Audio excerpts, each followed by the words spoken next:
Hello guys, कैसे हैं आप सभी लोग। आप सभी का स्वागत करता हूं फिर से अपने चैनल नॉलेज बाई जी पर। गाइस, आज हम इस वीडियो में आईपीआर से रिलेटेड कुछ क्वेश्चंस को कवर करने वाले हैं, तो वीडियो को जो है एंड तक ज़रूर देखिएगा। तो स्टार्ट करते हैं। सबसे पहला हमारा क्वेश्चन क्या है। सबसे पहला हमारा क्वेश्चन है कि आईपीआर का क्या एम होता है। तो इसका एम होता है क्रिएटिविटी और इनोवेशन को एनकरेज करना। तो इसका बी ऑप्शन सही है।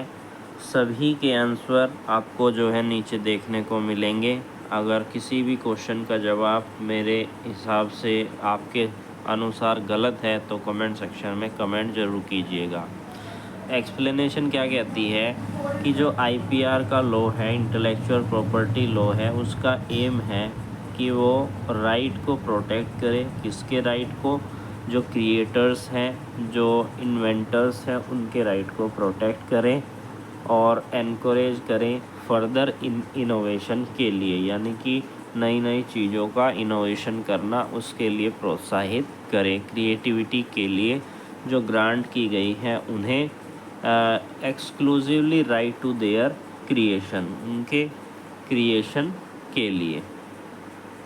बात करते हैं अगले क्वेश्चन के बारे में कि which of the following is not consider a type of intellectual property. इन सभी में से कौन सा ऐसा ऑप्शन है जो इंटेलेक्चुअल प्रॉपर्टी के अंदर नहीं है या उसका प्रकार नहीं है?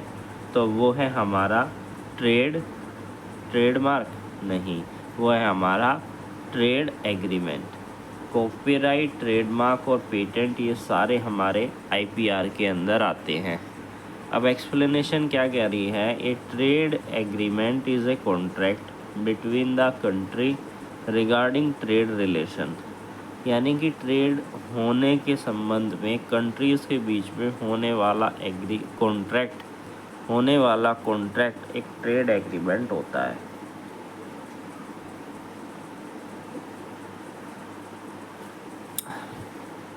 जहाँ पर कॉपीराइट, ट्रेडमार्क, पेटेंट, ये जो है आईपीआर के फॉर्म हैं जो कि क्रिएटर के राइट को प्रोटेक्ट करते हैं। बात करते हैं अगले क्वेश्चन के बारे में कि which of the following is protected by the copyright. Copyright के द्वारा इन सभी में से किस चीज़ को प्रोटेक्ट किया जाता है? इन्वेंशन को, ब्रांड नेम को, पेंटिंग को और बिजनेस मॉडल को। यहाँ पर क्या कहा गया है, इसमें मेरे को थोड़ी सी कन्फ्यूज़न हो रही है। तो इसका सही जवाब है पेंटिंग, लेकिन यहाँ पर आपको इसको ध्यान से देखना है और हमें कमेंट सेक्शन में कमेंट करना है कि क्या इसका कोई और जवाब तो नहीं है। मैं इसको बता देता हूँ एक्सप्लेनेशन क्या कह रही है। Copyright protect original work of A authorship such as painting, literature, music, film, but does not cover invention, brand name, etc. तो यहाँ पर मेरे अनुसार इसका जो है पेंटिंग सही जवाब है। आपके अनुसार क्या है कमेंट सेक्शन में कमेंट कीजिए। बात करते हैं अगले क्वेश्चन के बारे में। ए patent typically last for how many year from the date of filing। तो इसका जो टाइम दिया गया है वो है 20 साल।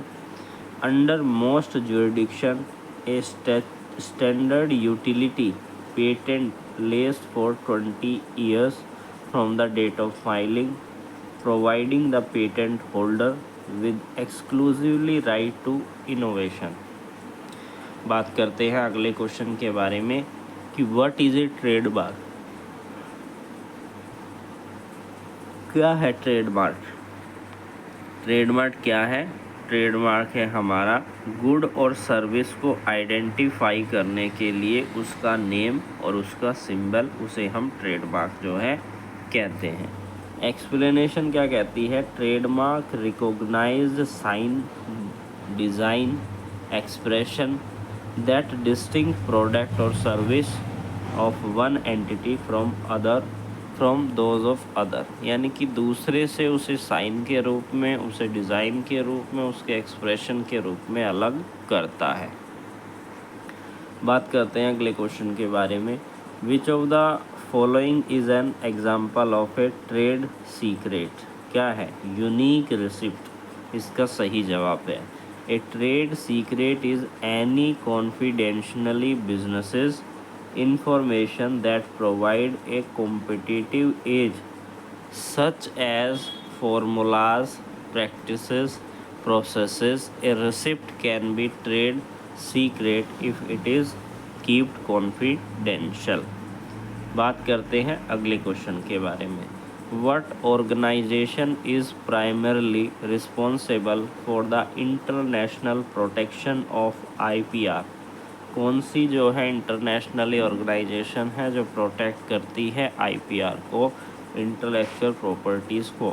तो वर्ल्ड इंटेलेक्चुअल प्रॉपर्टी ऑर्गेनाइजेशन जो है प्रोटेक्ट करती है। विपो is a specialist agency of United Nation that promote the protection of intellectual property world wide through corporation among state and international organisation.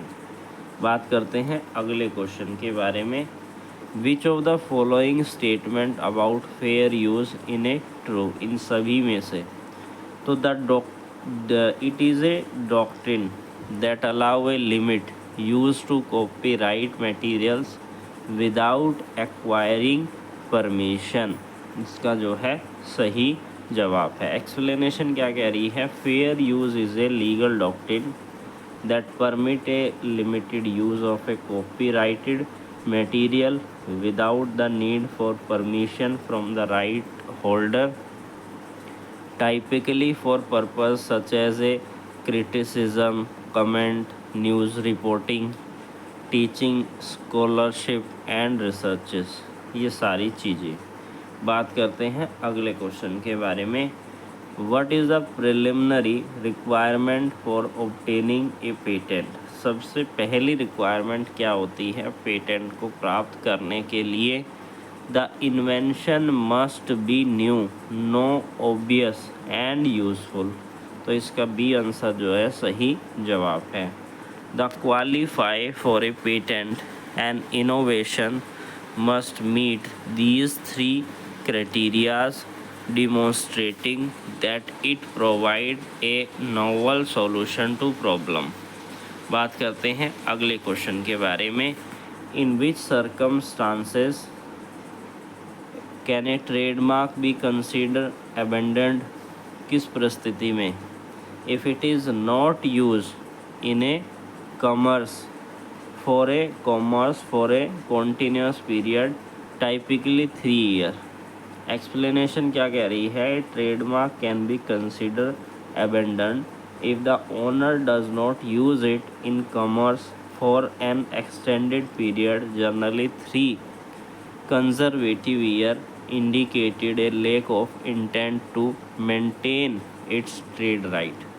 तो ये थे कुछ हमारे क्वेश्चंस ट्रेडमार्क्स के ऊपर।